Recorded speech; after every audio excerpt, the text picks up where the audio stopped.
आज बाबा ने हम बच्चों को भविष्य में क्या होना है इसकी जानकारी देते हुए कहा कि बच्चे, तुमको अभी कौन सी तैयारी करनी है। तो भविष्य में जो भी होने वाला है उसका सामना करने के लिए हर हलचल की परिस्थिति में अचल स्थिति बनाना बहुत जरूरी है।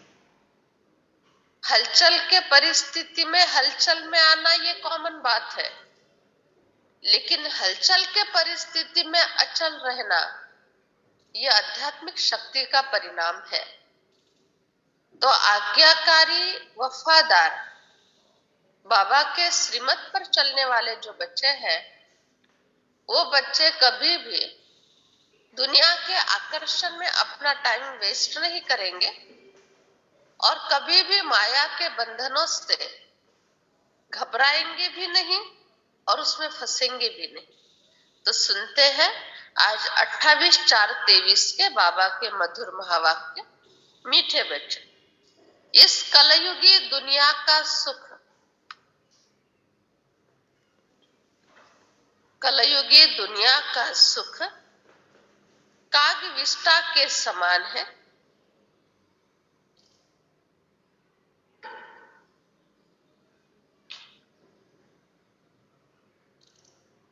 कागविष्टा के समान है। यह दुनिया अब गई की गई।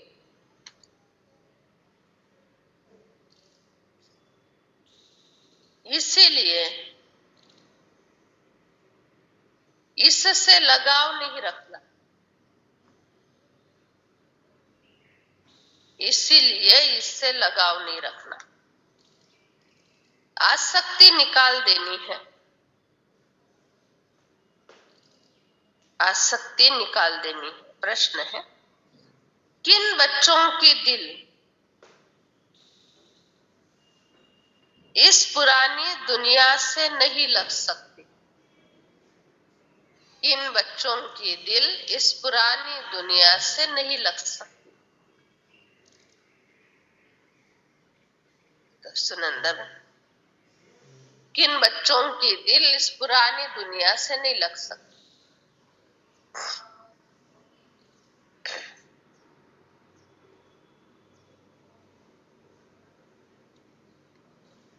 उनकी दिल नहीं लग सकती।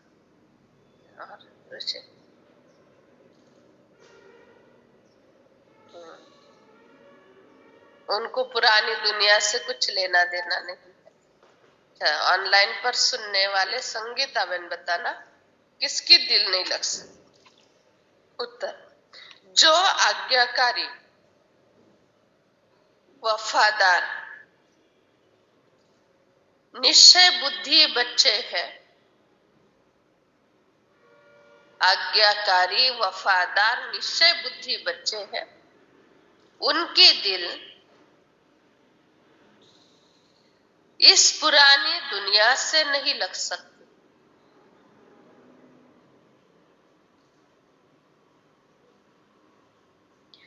क्योंकि उनके बुद्धि में रहता है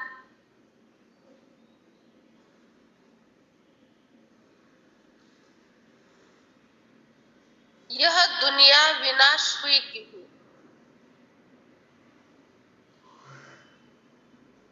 यह दुनिया विनाश हुई की।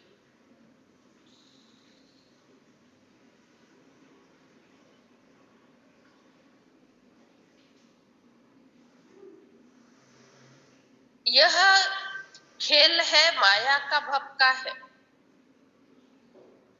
यह खेल है, माया का भपका है। इसका अब विनाश होना है।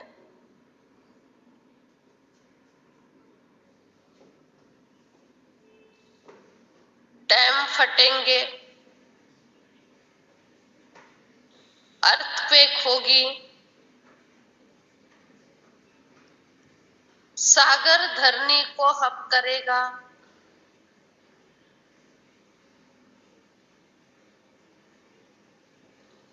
यह सब होना है नथिंग न्यू।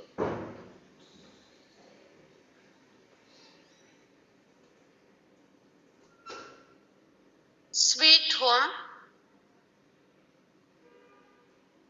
स्वीट राजधानी याद है,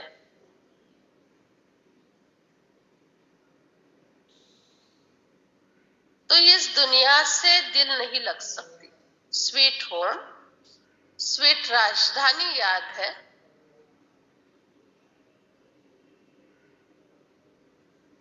तो इस दुनिया से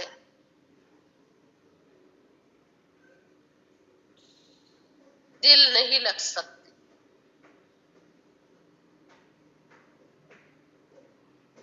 गीत है, जिसका साथी है भगवान।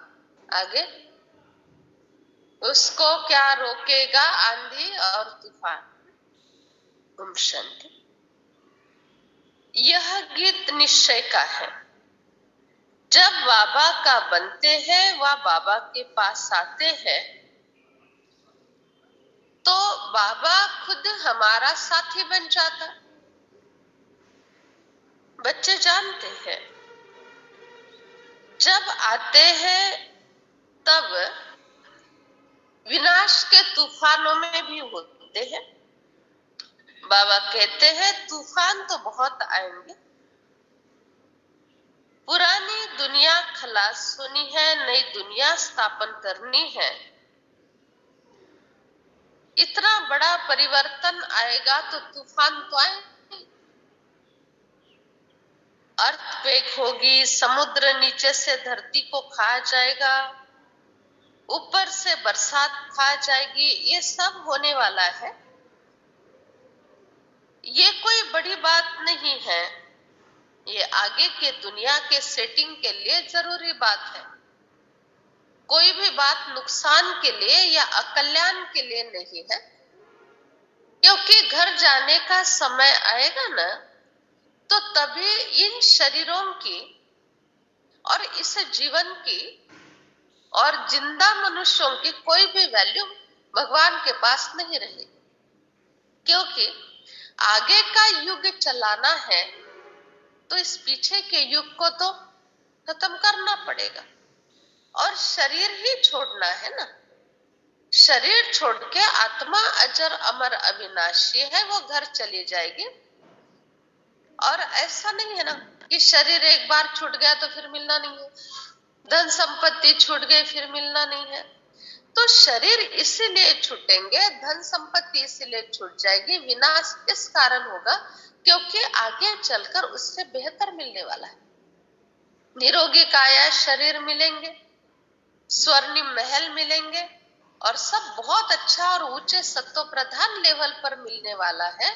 इसीलिए बाबा कहते हैं ये जो विनाश की घटना होगी ना, तो ये नुकसान कारक या दुखदायी नहीं होगी, लेकिन जिनका यहाँ के ही कमाई में, जिनका यहाँ के मित्र संबंधी और देह में मोह है, तो उनको ज्ञान नहीं होगा कि ये खत्म होने के बाद इससे उच्च मिलने वाला है सब कुछ। ये कलयुग की व्यवस्था है और सतयुग की व्यवस्था के लिए कुछ अलग होता है। इसीलिए ऐसे आत्माएं बहुत दुखी हो जाएगी और विनाश के समय बहुत तकलीफ भोगेगी। तो बाबा हम बच्चों को बार बार कई मुरलियों से इशारा देते हैं कि बच्चे, तुमको कभी भी विनाश का ना डर लगना चाहिए, ना ही किसी प्रकार का दुख, ना कुछ खोने का दुख।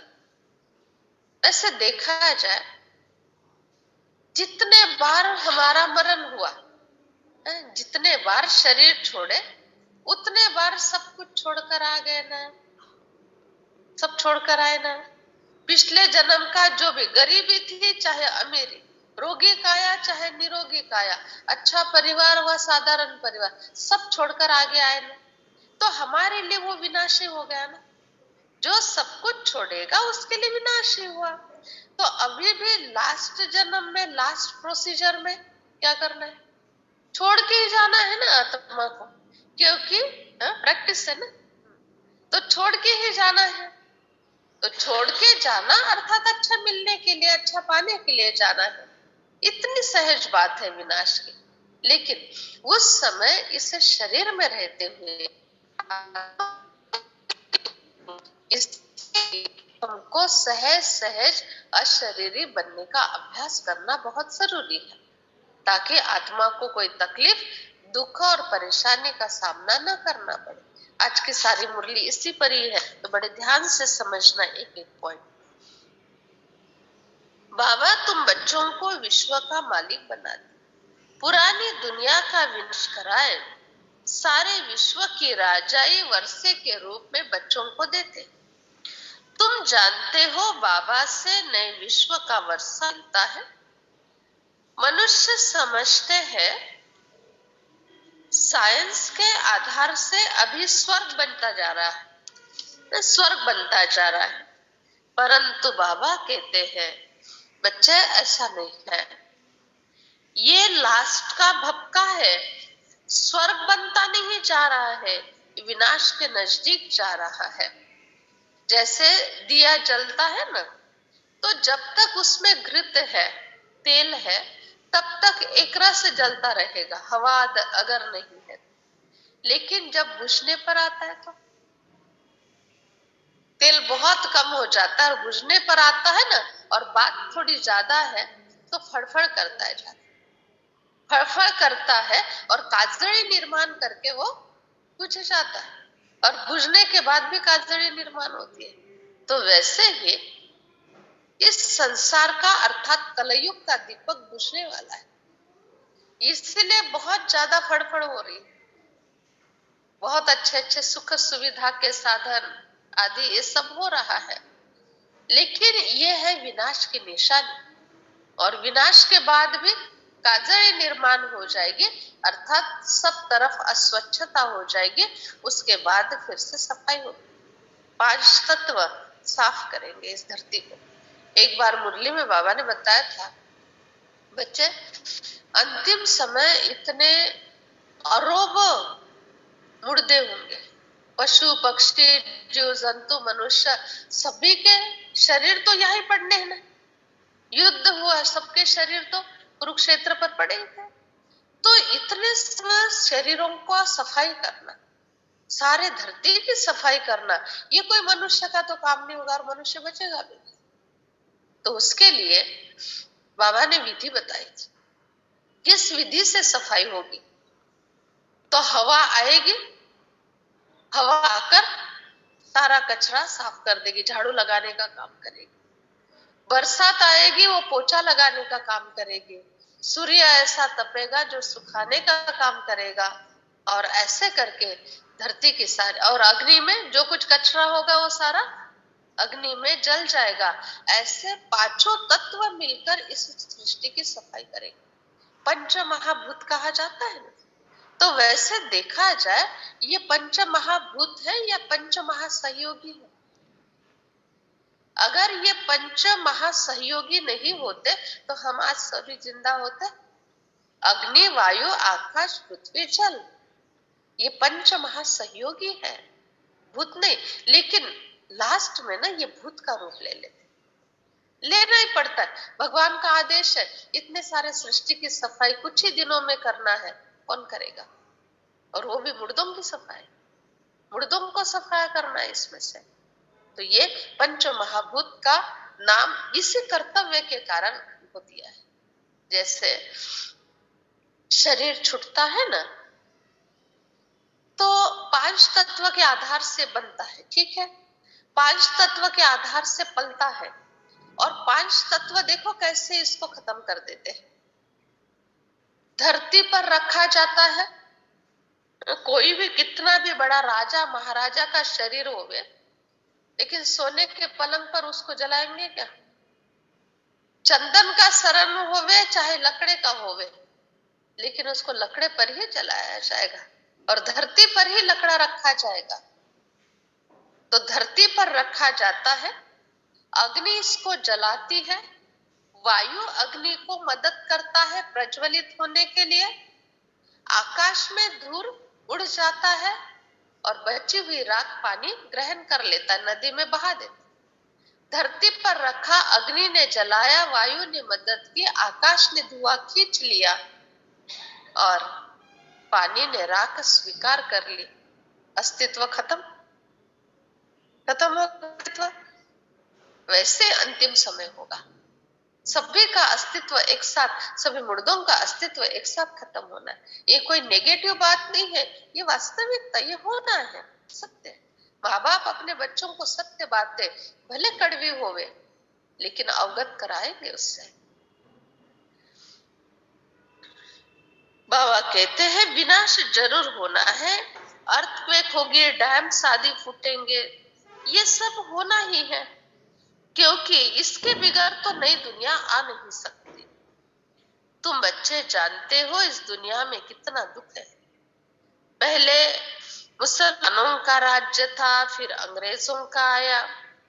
बच्चे जानते हैं सब विनाश होना है, बम आदि गिरेंगे। बच्चे सब बातें भूल जाते हैं, इसीलिए पुरानी दुनिया से दिल लग जाते। बाबा कहते आज्ञाकारी, वफादार, पूरे मददगार बच्चे बनते हैं। पक्के निश्चय बुद्धि है, वो जानते हैं कुछ भी हो जाए ये कोई नई बात नहीं है। ये तो अनेक बार हुआ है पुरानी दुनिया का विनाश, अभी फिर होगा। लेकिन विनाश के लिए ही क्यों सोचते हो, प्राप्ति का क्यों नहीं सोचते? विनाश क्यों होने वाला है? क्योंकि आगे सब अच्छा मिलना है। मरण मनुष्य का क्यों होता है? क्योंकि आगे का प्रवास सुंदर मोटर में करना है। आगे के प्रवास के लिए नई मोटर मिल जाएगी, इसीलिए मनुष्य के लिए भगवान ने मरण का नियम बनाया। लेकिन हम लोगों का मोह होता है ना, खुद में या मित्र संबंधी में, इसलिए मरण शब्द स्वीकार नहीं करते, मरण की बात स्वीकार नहीं करते। कहते हैं ये बड़ा अकल्याण की बात है, नुकसान की बात है। लेकिन बाबा कहते सारे सृष्टि का संचालन चलाना है तो मरण जरूर चाहिए। इसी का नाम है अंतिम समय का विनाश। थोड़ा सा विचार करो इस बात पर। 10 बाय 10 के भले ही 4 कमरे, ठीक है, एक किचन है और 3 कमरे हैं, और 10 पीढ़ी के लोग घर में पड़े हैं। केवल 10 पीढ़ी के लेते, ज्यादा नहीं। पंजोबा, खापर पंजोबा, उनके उनके उनके कैसे मैनेजमेंट चलाएंगे घर का, बताओ? एक भी बीमार है, दादी बीमार है, आजू बीमार है, या पंजोबा बीमार है, एक व्यक्ति भी बीमार रहता है, बिछाने पर पड़ा रहता है, तब भी घर के जो 9 सदस्य है उनको उनके पीछे कितना समय देना पड़ता है, संकल्प, शक्ति, धन, सब कुछ देना पड़ता है। केवल 10 पीढ़ी के भी 20 लोग पड़े हुए हो, कैसे मैनेजमेंट चलाएंगे, कैसे खर्चा चलाएंगे, कैसे घर बनाएंगे, कितने घर बनाएंगे? इसीलिए मृत्यु का नियम बहुत कल्याणकारी है। पीछे की पीढ़ियां जाती है और वो आगे नौकरी के रूप में आ जाती है। हो सकता है ना ऐसे नौकरी के रूप में भी आ जाती है, तो क्या नुकसान है इसमें? सिर्फ समझने की और स्वीकार करने की बात होती है। बाबा कहते हैं पुरानी दुनिया का विनाश तो जरूर होना है, ये एक खेल बना है। खेल कोई हमेशा एक रस थोड़ी चलेगा। जैसे कोई पुराने सोने को रंग रूप लगाकर चमकदार बना देता है, वैसे पुरानी दुनिया को रंग रूप देकर चमकदार बनाने के लिए प्लान चलते रहते। अच्छा बच्चे, ऐसी बात है, देखो कैसी बात। स्वर्ग में मकान आदि बहुत जल्दी बन जाएगा, यहाँ के जैसा टाइम नहीं लगेगा। सालों साल चलता रहे, पानी मारते रहो, कचरा होता रहे, ऐसे नहीं होगा। आजकल मकान बन रहे हैं, तो 2000 स्क्वायर फीट का मकान 8 दिन में बना कर देते, शिफ्ट कर देते, वहां से लाते या फिट कर देते। तो ये जो सारे साइंस के साधन अंत में निकले हैं ना, और अति में जा रहे हैं ना, ये एक्चुअली कलयुगी दुनिया के व्यवस्था के लिए, यहाँ ट्रायल के लिए बहुत अच्छी बात है। लेकिन ये वास्तविकता, ड्रामा के पीछे का राज ऐसा है, ये सतयुग की तैयारी है। जो भी एरोप्लेन्स है, मकान जल्दी बन रहे हैं, सोलार सिस्टम है, ये सारी की सारी व्यवस्था सतयुग की तैयारी के लिए है। ये मनुष्य को पता नहीं चल रहा, क्योंकि वहां पर ना ट्रायल के लिए समय नहीं देना पड़ेगा, इसलिए ट्रायल यहाँ चल रही है। संस्कार में पक्का यहाँ होता जाएगा और वहां जाने के बाद कंफर्म ऐसा ही करना है, इसके लिए कंफर्म होगा, इसलिए साधन निकल रहे हैं। तुम बच्चे जानते हो पुरानी दुनिया का विनाश होना है। मनुष्य कह देते हैं पुरानी दुनिया का विनाश होगा, नई दुनिया भगवान आकर स्थापन करेंगे। भगवान की नई दुनिया स्थापन करने की कोई विधि तो होगी ना जरूर, उसमें मनुष्य सृष्टि का निर्माण होता है। यह सिर्फ तुम बच्चे बैठ समझते हो। भगवान की श्रीमत है। अब श्रीमत तब कहा जाता है जब भगवान उवाच होवे। उवाच अर्थात भगवान के मुंह से जो वाक्य निकले हैं उसको उवाच। लेकिन भगवान का अपना मुंह नहीं होता है, किसी और के शरीर में आकर उवाच करते हैं, इसीलिए गायन बना हुआ है।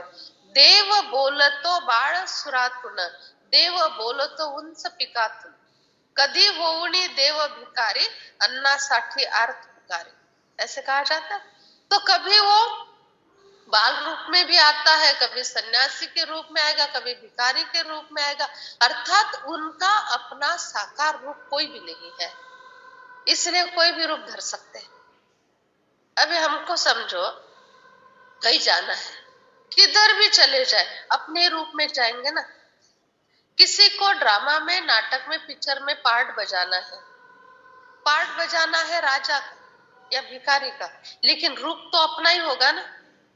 ऊपर से भिखारी का मेकअप कर लिया या राजा का मेकअप कर लिया, लेकिन ओरिजिनल रूप तो खुद का ही होगा, क्योंकि खुद का अपना शरीर है। लेकिन परमात्मा का खुद का अपना शरीर नहीं है, उनका ओरिजिनल रूप सदाशिव है। ओरिजिनल रूप सदा निराकार है, शरीर नहीं है, इसलिए कोई भी शरीर के द्वारा वो पार्ट बजा देते। बाबा आकर समझाते हैं सूक्ष्म वतन मूल वतन की बातें। बच्चे ये ज्ञान बहुत बहुत जरूरी है समझने का। इन सब बातों को न जानने के कारण श्री कृष्ण का नाम डाल दिया। ऐसे कभी नहीं हो सकता। श्री कृष्ण साधारण रूप धारण करके प्रवेश करके फिर सुना, ये नहीं हो सकता, क्योंकि श्री कृष्ण का खुद का साकार हड्डी मांस का शरीर होता है। कृष्ण का जन्म है। कृष्ण के जन्म देने वाले माता पिता का नाम क्या है बताओ, ऑनलाइन वाले सब बताओ। कृष्ण को जन्म देने वाले माता पिता का नाम वासुदेव देवकी है ना। अच्छा, शिव को जन्म देने वाले माँ बाप का नाम है? शिव को जन्म देने वाले माँ बाप का नाम ऑनलाइन वाले बताओ। हाँ, शिव को ही स्वयंभू कहा जाता है। कृष्ण को कभी स्वयंभू कहा गया? राम को कहा गया? नारायण को कहा गया? नहीं, क्योंकि ये भगवान के समान है। 28 टाइम है ना अभी, पूजा में बहुत टाइम है। तो घड़ी के तरफ ध्यान। तो ये जो है ना श्री कृष्ण, नारायण या विष्णु जो भी है, तो ये सभी साकार रूप में है। साकार रूप में आते हैं, राज्य करते हैं। दूसरा, साकार रूप में आने के कारण उनको शरीर छोड़ना भी पड़ता है। तीसरी बात ऐसी है कि साकार रूप में जब इंसान आता है तो उसको 5 तत्व का आधार लेना पड़ता है। उसके ऊपर 5 तत्वों का ऋण चढ़ जाता है। ऋण चढ़ जाता है, इसीलिए फिर चाहे देवता होवे कोई भी होवे, कर्जा उतारने के लिए फिर से जन्म लेना पड़ता है। ये नियम है, ये प्रकृति का नियम है। कर्जा चढ़ेगा भी, कर्जा उतारने के लिए फिर जन्म लेना पड़ेगा। लेकिन सदाशिव का ऐसा नहीं है। सदाशिव अर्थात निराकार परमात्मा जो इस संसार में आते हैं और आकर उद्धार करते हैं सभी का। परमात्मा स्वयंभू है, वो आकर हम बच्चों को पार कराने के लिए अवतार लेते हैं। बाबा समझाते हैं ऐसे नहीं, मैं युगे युगे आता हूं। युगे युगे परमात्मा आने की बात भी नहीं है, जरूरत भी नहीं है, क्योंकि सतयुग के बाद फिर त्रेता आता है, तो वो भी सुख का युग होता है। और अगर युगे युगे परमात्मा आए तो सतयुग में आकर किसको पावन बनाए? सब पावन है।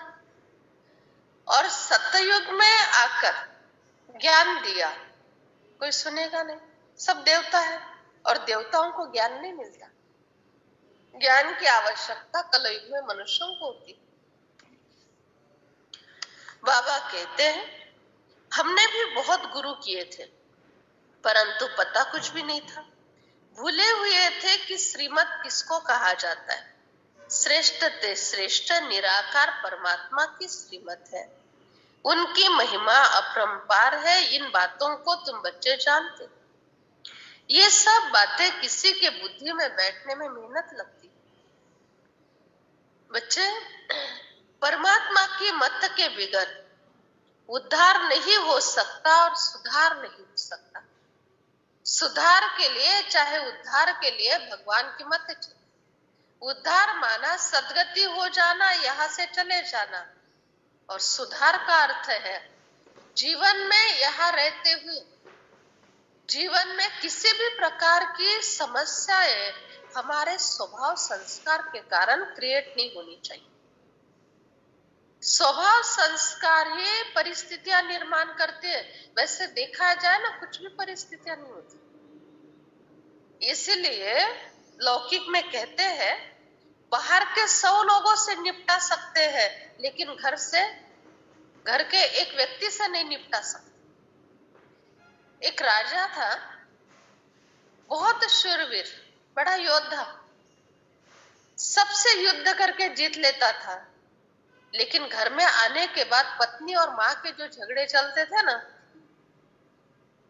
वहां पर वो हार जाता था, क्योंकि परिवार से इतना प्यार था। महाराणा प्रताप का भी तो ऐसे हुआ, बाहर से कितना शूरवीर, अंदर देखो तो एक सौतीली माँ, एक सगी माँ, इन दोनों के झगड़ों में कितनी तकलीफ हुई उनको। धीरो भाई के जो धीर भाई थी, तो वो धीर भाई के कारण इनको कितना नुकसान झेलना पड़ा, कितना राज्य भाग्य का नुकसान हुआ, परिवार का नुकसान हुआ, घर के झगड़े के कारण। बाहर के झगड़े से तो निपटा लेते थे, लेकिन घर के एक सौतेली माँ के झगड़े से नहीं निपट पाए। ऐसा होता है।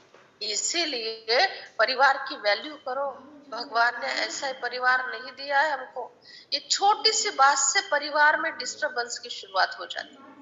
बस एक बात मन में आ गई, ये ऐसे है, उसके बाद दूसरे दिन दूसरी बात, तीसरे दिन तीसरी बात, ऐसे करते करते उस व्यक्ति के प्रति दृष्टिकोण वैसा बन जाता है।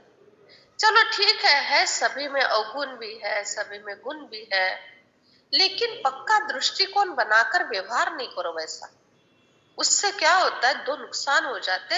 एक तो परिवार का नुकसान, उनके नेगेटिव वाइब्रेशन हमको तकलीफ देते हैं, और दूसरा नुकसान सबसे बड़ा, हमारा वैसा स्वभाव और संस्कार बन जाता है जो हमारे साथ साथ 24 घंटा चलेगा और दूसरे जन्म में भी चलेगा। कितना नुकसान है ये। इसलिए एकदम सरल, सच्च, निर्मल स्वभाव। कोई कैसा भी चल रहा है, कुछ भी कर रहा है, मेरे तरफ से कुछ भी गलत नहीं होना चाहिए। मेरे तरफ से एक्यूरेट श्रीमत पर मुझे चलना चाहिए। अभी मेरे तरफ से गलत नहीं होना, इसका मतलब ये भी नहीं कि सामने वाले की हर इच्छा पूर्ण होना और सामने वाला हर हाल में खुश मेरे से रहना, ये भी नहीं हो सकता। क्योंकि सामने वाले की इच्छाएं बहुत ज्यादा है, हम पूर्ण नहीं कर सकते हैं, तो निरसंकल्प होकर आध्यात्मिक बाजू अपनी मजबूत कर लेना, ठीक है। दूसरा, सामने वाले के कर्म ही ऐसे है, भगवान भी आ जाए तो भी खुश नहीं हो सकते। प्रश्न पूछेंगे क्या प्रूफ है आप भगवान हो, तो उसके कर्म ही उसको सुख नहीं दे पा रहे हैं। तो उसके लिए भी ज्यादा सोच विचार करने की जरूरत नहीं, हम अपनी आध्यात्मिक बाजू मजबूत रखें बस। लेकिन जहां पर छोटी छोटी बातों के कारण उतार आता है तो वहां पर तुरंत ठीक कर दो, खुद को ठीक करो और सामने वाले से भी ठीक चलो, तभी हम सुखी रह सकते हैं। सुख मांगने से नहीं मिलता है। सुख जो है ना, कैसे मिलता है? सुख कैसे मिलता है? हाँ? कैसे? हाँ, सुख देने से भी नहीं मिलता, क्योंकि सभी हमारे से सुखी होवे ही, ये भी गारंटी नहीं ना। सुख मांगने से नहीं मिलता है, लेकिन सुख हमारे कर्म पर बड़ा विश्वास, हमको दिव्यता पर विश्वास और बाबा से समझकर फिर वैसे कर्म करना, इस पर विश्वास, तभी हमको सुख मिलेगा। और कोई अपेक्षा नहीं किसी से, कोई इच्छा नहीं। बाबा कहते हैं, मैं उद्धार करने के लिए आता। भगवान एक है, इस समय सभी रावण की शोक वाटिका में है। भक्तों की रक्षा करने वाला परमात्मा है। पावन दुनिया स्वर्ग को कहा जाता है। सिखी लधे बच्चे, तुम कोटों में कोई, कोई में कोई हो, कल्प कल्प तुम सिखी लधे बनते हो। कोई पूरा नहीं बनता है ना, तो माया कच्चा खा लेती है। बाबा को याद न करने से विकार आ जाते हैं। पहला विकार है अहंकार। अहंकार के कारण कोई प्रकार का सुख नहीं मिलता। अहंकार के कारण नाम मान शान की बहुत इच्छा रहती है, अपेक्षाएं बहुत रहती, सभी ने मेरा सुने, सभी ने मेरा माने, ऐसी बातें होती। और ऐसे व्यक्ति के संकल्प बहुत चलते हैं। जो मिला उसमें कभी संतुष्ट नहीं रह सकता अहंकार। इसीलिए देह अहंकार सबसे बड़ा दुश्मन क्यों माना बाबा ने, इसका कारण ही है। बाबा आए हैं कलयुगी दुनिया का सुख काग विष्ठा के समान है ये बताने के लिए, बाकी दुख ही दुख है। बाबा कहते, स्वर्ग में जाना चाहते हो तो तुम अच्छी तरह से पुरुषार्थ करो। नर्क में कोई सुख नहीं, नर्क में कोई से लगाव रखना अर्थात अपना पद भ्रष्ट हो जाना और स्थिति को खराब कर लेना। निभाओ सभी से, सहयोगी सबके बनो, सुख सबको दो, लेकिन लगाव किसी में भी नहीं रखो। किससे सीखना है? बड़ा सिंपल उदाहरण है। ये हमारा हाथ है, ठीक है, सभी ऑनलाइन वाले देख रहे हैं, हाथ देख रहे हैं। अच्छा, माइक के कारण नहीं दिखाई दे रहे ऐसा, हाँ ठीक है, ओके। तो ये हाथ की 4 उंगलियां देखो चिटकी हुई है, ये लगाव के निशान। अंगूठा ऐसा करके हम ऐसा पकड़ के कितना समय तक रखेंगे? नहीं, 1 मिनट 8 मिनट कुछ, लेकिन ऐसा नेचुरल रहेगा, ठीक है। ये 4 उंगलियां कुछ नहीं कर सकते बिना इसके। सुई में धागा नहीं जाएगा, पेन से लिखा नहीं जाएगा, लड्डू नहीं बनेगा, कुछ नहीं होगा इसके बिना। और इसकी हाइट सबसे छोटी लेकिन सबसे मोटा है ना। तो ये सभी को मदद कर रहा है, सुई में धागा डालने के लिए मदद कर रहा है, इसको मदद कर रहा है, इसको मदद कर रहा है, सभी को सम्मान भी दे रहा है। सभी को सम्मान, तुम छोटी है तो सबसे प्यार है, इसका प्यार है इससे, ये है तो इसको, इससे पूजा की जाती है, सभी के साथ मिलजुल कर रहता है। जैसे ही कर्म पूरे हुए, जैसे ही कर्म पूरे हुए, डिटैच। मदद की जरूरत है, अटैच। कर्म पूरे हुए, डिटैच। ऐसा है। तो इसीलिए बाबा कहते ऐसे रहो, सभी को सहयोग, चारों को सहयोग करो, लेकिन बिल्कुल उससे अटैच नहीं रहना, डिटैच हो जाना। और इसके बगैर कुछ भी काम नहीं चलता। एकलव्य का अंगूठा ही मांगा था, कितनी भी अच्छी सही कर लो और कितनी भी सहिया कर लो, डॉक्यूमेंट्स पे कितना महत्व है, अंगूठा ही चाहिए। सही के बावजूद भी अंगूठे की निशान, सही की कोई कॉपी कर सकता है, अंगूठे की कॉपी नहीं कर सकता, क्योंकि अंगूठा भगवान की रचना है, प्रकृति की रचना है। इतना महत्व है इस अंगूठे का। तो हमेशा ये समझो, मैं अंगूठा हूं, अंगूठा। और इसीलिए कहते हैं अंगुष्ठे मिसल आत्मा का रूप है। आत्मा के रूप के लिए भी और शिव परमात्मा के रूप के लिए भी कहा गया है अंगुष्ठे मिसल है। तो अंगुष्ठा का मिसल तब भी बनेंगे जब सबसे दुआएं लेंगे और डिटैच रहेंगे। और एडमिनिस्ट्रेटर की यही निशानी होती है, कराता सबसे है लेकिन फंसता किसी में। बाबा कहते पुरानी दुनिया खत्म होती है, देह अभिमान के कारण किसी के साथ दिल नहीं लगाना, वैराग्य में रहना, दुनिया को पुरानी भूलते जाना। बिल्कुल दुख ही दुख है इस दुनिया में। बच्चे थोड़ा सा समय रहा है, अब ये दुनिया गई की गई, बाकी एक दो घड़ी के मेहमान हैं। एक दो घड़ी के मेहमान का अर्थ है थोड़ा समय बाद अपने स्वीट होम सीट राजधानी में जाना है। संसार कब्रिस्तान बनना है। देखो भगवान को ना संपूर्ण ज्ञान देना पड़ता है, तो हमेशा ही राजा और बेटा नहीं थे, कभी उनको ये भी समझ देनी पड़ेगी राजा बेटा बनकर नहीं रहे तो धर्मराज भी आगे खड़ा रहेगा, फिर ये भी समझ देनी पड़ती। सृष्टि चक्र की भी बातें, समस्याओं की भी बातें, जीवन में कैसे चलना है, सब प्रकार का नॉलेज एक राजा को होना चाहिए, खुद के विशेषता का और खुद के कमजोरी का और सामने वाले की विशेषता और कमजोरी का।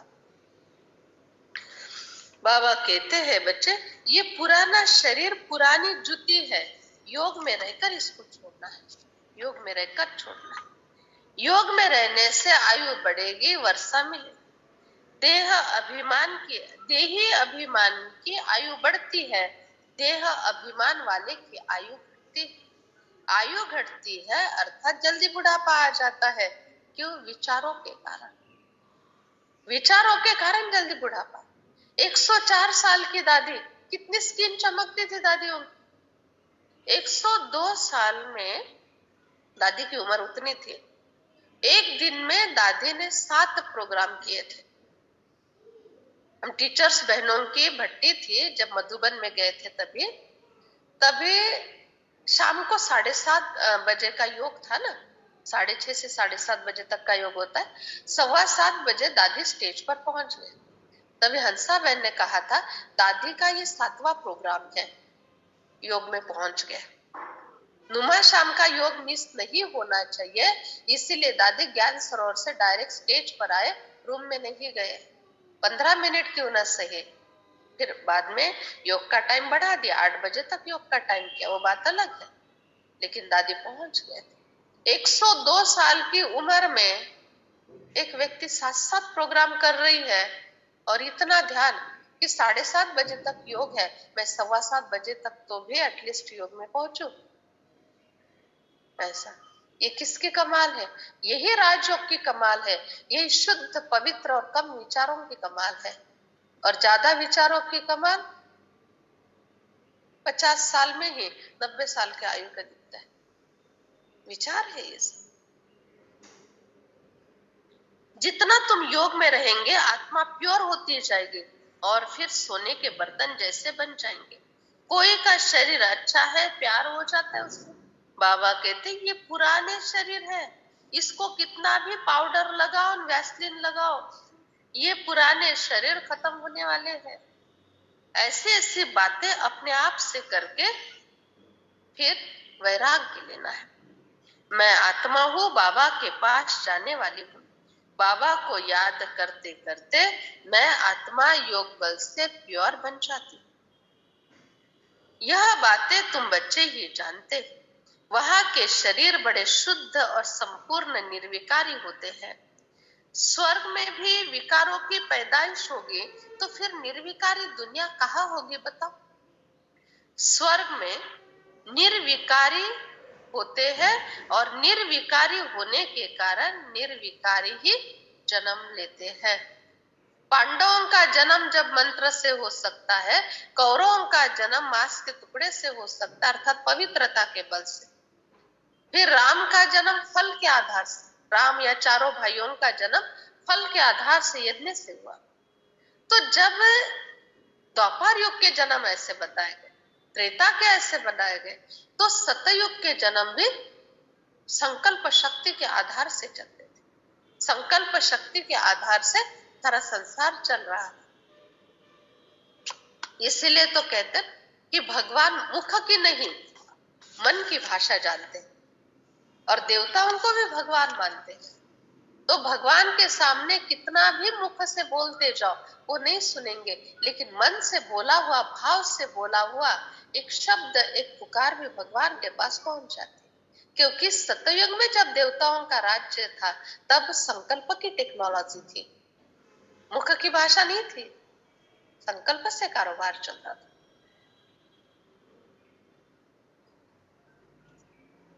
बाबा कहते हैं तुम्हारी काया एकदम कंचन बन जाती है, उसको गोल्डन एज कहा जाता है।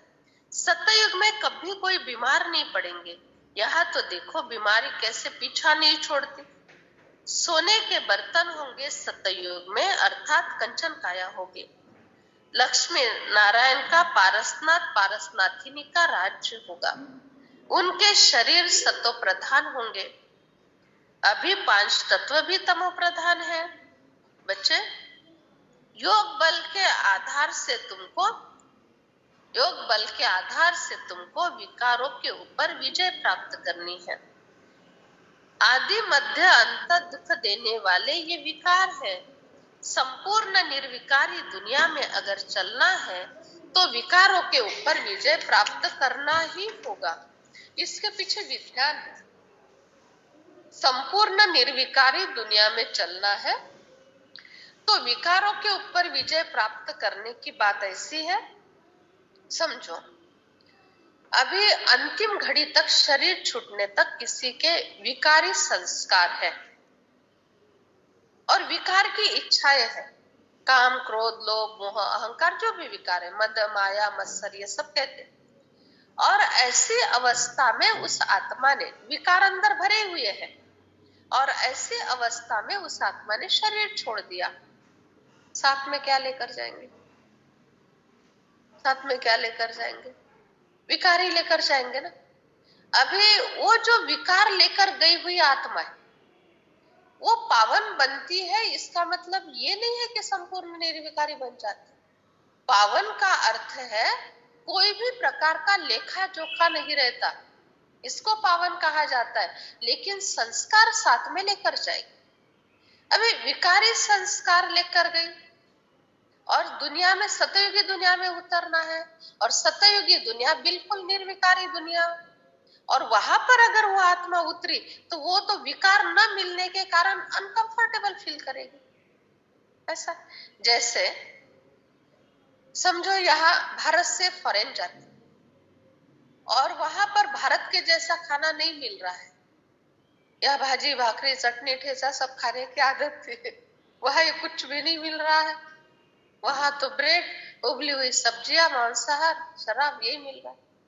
तो यहाँ भारतवासियों को कितना अनकंफर्टेबल हो जाएगा। वहां पर खाने पीने के बगैर तो उनका जीवन नहीं चल पाएगा। वहां है व्यवस्था, लेकिन एक उदाहरण बता रहे। तो वहां पर वो जरा भी सुखी नहीं रह सकेंगे, कंफर्टेबल नहीं रहेंगे। और वहां के लोग यहाँ पर मिर्ची नहीं खा सकते, वो कंफर्टेबल नहीं रह सकेंगे। तो वैसे ही विकारी आत्माएं निर्विकारी दुनिया में कंफर्टेबल नहीं रहेगी, और निर्विकारी आत्माएं विकारी दुनिया में कंफर्टेबल नहीं रहेगी। इसीलिए बाबा कहते हैं सतयुग में जाना है, निर्विकारी बनना ही पड़ेगा। क्योंकि निर्विकारी दुनिया में अगर तुमको आना है तो विकारों को खत्म करने के बाद ही एंट्री है, नहीं तो सुखी नहीं रह सको। द्वापर के बाद आने वाली दूसरी आत्माएं हो। तुम बच्चों को आदि मध्य अंत सुख देने वाला एक निराकार परमात्मा है, अर्थात निर्विकारी दुनिया में चलने के लिए तुमको निर्विकारी बनना है, तब भी सुख मिलेगा। 5 विकारों के ऊपर विजय प्राप्त करना है। ये 5 भूत है। सर्वशक्तिवान से योग लगाते हैं, योग बल से विश्व का मालिक बन जाते हो। बाबा सर्वशक्तिवान है, स्वर्ग की राजधानी स्थापन करते हैं। कल्प कल्प आकर स्वर्ग की राजधानी में राज्य करने के लायक बनाता हूं। स्वर्ग का वास्तव में किसी को पता ही नहीं है। 2 प्रकार का स्वर्ग मानते हैं। 2 प्रकार का स्वर्ग बताओ कल्पना में। कौन सा दो प्रकार का स्वर्ग? स्वर्ग का किसी को पता नहीं, और दो प्रकार का स्वर्ग इस संसार में मानते हैं।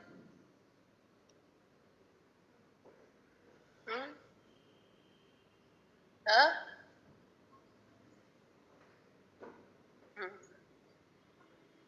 अच्छा। हम्म, अच्छा। ऑनलाइन पर सुनने वाले ज्योति बहन बताना, दो प्रकार का स्वर्ग कैसे? एक स्वर्ग मरने के बाद के लिए कहा जाता है, स्वर्ग में चला गया, ये एक स्वर्ग। दूसरा, सुख सुविधाएं धन संपत्ति बहुत है तब भी कहते हैं स्वर्ग में है। लेकिन धन संपत्ति ही केवल स्वर्ग में नहीं होती है, स्वर्ग में संपूर्ण पवित्रता होती है, स्वर्ग में निरोगी काया होती है, परिवार अच्छे होते, मानसिक शांति होती है, और कोई इच्छा अपेक्षाएं नहीं रहती है। तो यहाँ है तो कैसे स्वर्ग में? तो ऐसा है, दो प्रकार का स्वर्ग माना जाता। चारों प्रकार का जिसको सुख है वो स्वर्ग है सच्चा। तुम बच्चों को स्वर्ग की राजधानी के लायक बनना है। कहते जिनके पास धन दौलत बहुत है उनके लिए यही स्वर्ग है। अरे क्या बोल रहे हो, क्या बोल रहे हो तुम? इतनी बीमारियां लगी पड़ी है, ऐसी मानसिक स्थिति है, ऐसे परिवार में संघर्ष चल रहा है, क्या केवल धन से सुख मिल रहा है क्या? कितने धनवान। डायना ने जीवघात किया, क्या कमी थी? कुछ समय पहले की बातें हैं ना, इस कुछ साल पहले। डायना, प्रिंसेस डायना, कोई कमी नहीं, धन धान्य संपत्ति समाज सेवा कोई प्रकार की कमी नहीं थी, फिर भी क्यों आत्महत्या की, क्यों जीवघात किया? कुछ तो कारण होगा ना। वो कारण परिवार में प्यार नहीं मिल रहा था और सम्मान नहीं मिल रहा था। बाहर समाज सेवा से इतना सम्मान मिल रहा था, देवी माना जाता था उसको, लेकिन परिवार में प्यार और सम्मान की कमी थी जिसके कारण जीवघात कर लिया। बताओ अभी वैल्यू किसकी? धन की है, बाहर वालों के प्यार की है, या अंदर वालों के प्यार की वैल्यू है? और जहां अंदर वालों के प्यार की वैल्यू है वहां पर ही अनबन चल रही, इसी को कलयुग कहा जाता है। ये बड़े बड़े एक्टर्स आजकल सुसाइड कर रहे हैं।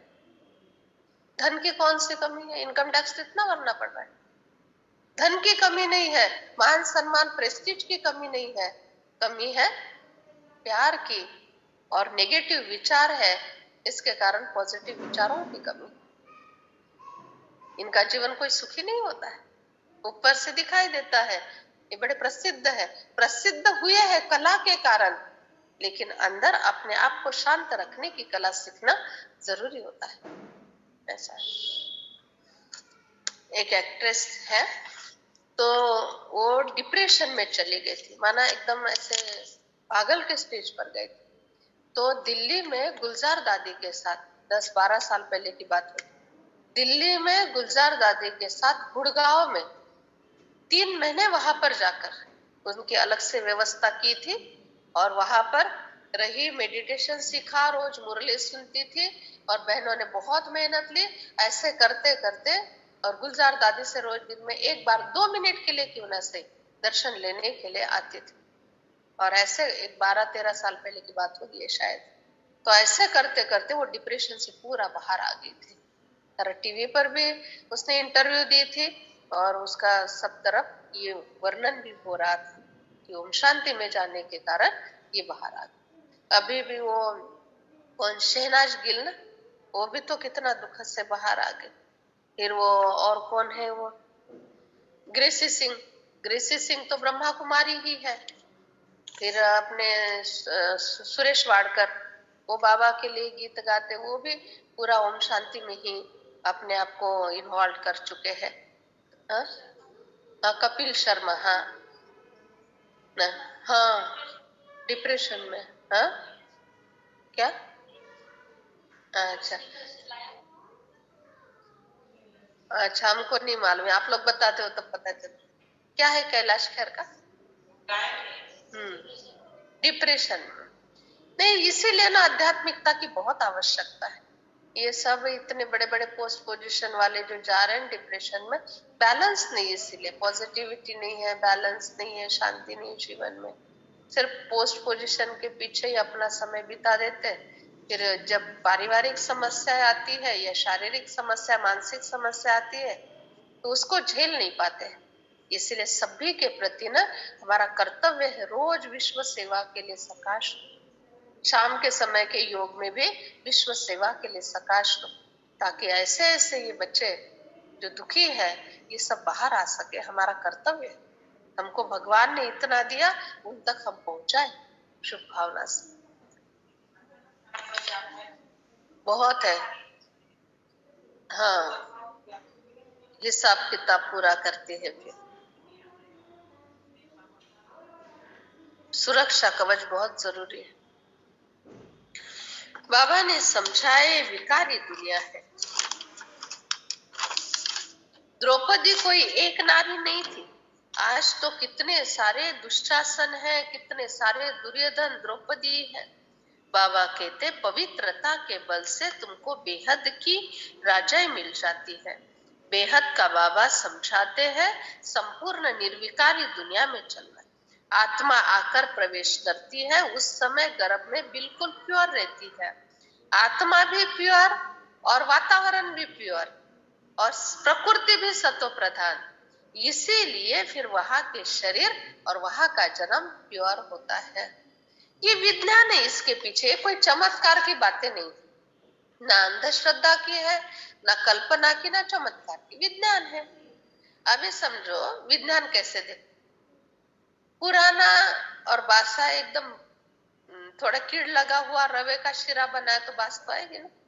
रॉ मटेरियल कैसा था, बहुत पुराना और बास लगा हुआ था, उसकी बास आएगी। रॉ मटेरियल जो है वो बहुत फ्रेश है, तो उसकी चीज भी कैसे बनेगी, पक्का अच्छी होगी ना, फ्रेश फ्रेश होगी, खुशबू आएगी उसमें, बदबू नहीं आएगी। तो दोनों चीजें ही है, बहुत पुराना सड़ा हुआ रवा वो भी रवा है और ये फ्रेश वाला भी रवा है, लेकिन शीरे के क्वालिटी में अंतर आएगा।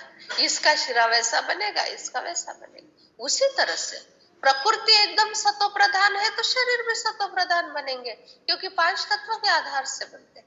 और प्रकृति तमो प्रधान है तो शरीर भी ऐसे बनते हैं, क्योंकि 5 तत्व वैसे है ना।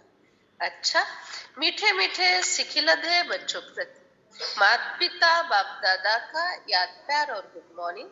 रूहानी बाबा की रूहानी बच्चों को नमस्ते। रूहानी बच्चों, रूहानी माता को याद प्यार नमस्ते, थैंक यू, बहुत बहुत। पहली पॉइंट है, इस दुनिया में स्वयं को मेहमान समझना है। इस दुनिया में स्वयं को मेहमान समझना है।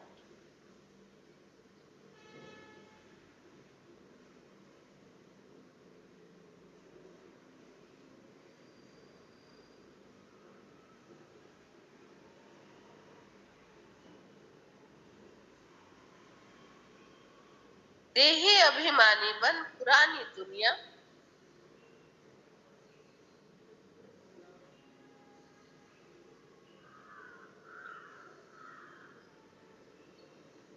पुरानी देह से उपराम रहना है।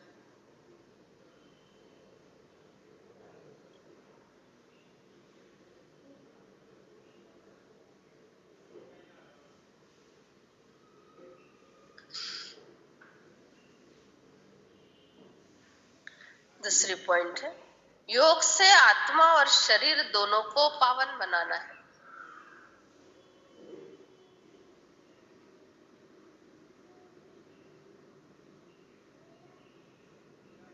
पुराने शरीर के तरफ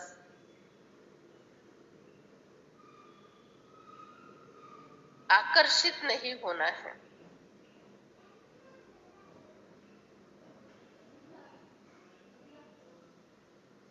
वरदान है, आकर्षित नहीं होना, इससे लगाव नहीं रखना है, इससे लगाव नहीं रखना है।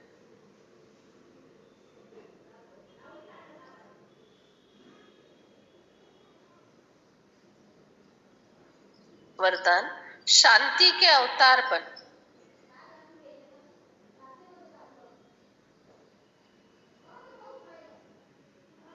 शांति के अवतार बन, विश्व में शांति की किरणें फैलाने वाले।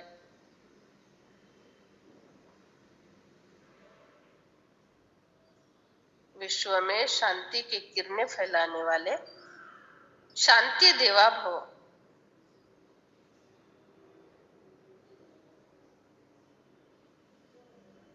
शांति देवा भव।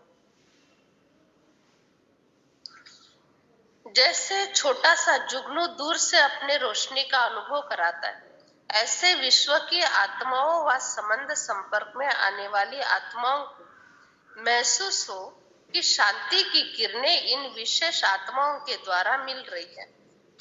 बुद्धि द्वारा अनुभव करे कि शांति का अवतार शांति देने आ गया है। चारों ओर की अशांत आत्माएं शांति की किरणों के आधार पर शांति कुंड के तरफ खींची हुई है। इस शांति की शक्ति का प्रयोग अभी करो। स्लोगन है, जिनका स्वयं पर व्यक्तिगत अटेंशन है, जिनका स्वयं पर व्यक्तिगत अटेंशन है, वह अंतर्मुखी बनकर फिर बाह्य मुखता में आते हैं। अंतर्मुखी बनकर बाह्य मुखता में आते हैं।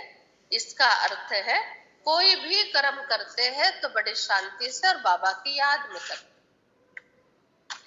आज 28 नंबर है, संपन्न बनने वाली आत्माओं के सामने अब परीक्षाएं व विघ्न अति रूप में आएंगे। इसीलिए आश्चर्य नहीं खाना कि पहले नहीं था अब क्यों है। फाइनल पेपर में आश्चर्यजनक बातें क्वेश्चन के रूप में आई। चाहते हुए भी बुद्धि में क्वेश्चन उत्पन्न होंगे। यही 1 सेकेंड का पेपर होगा।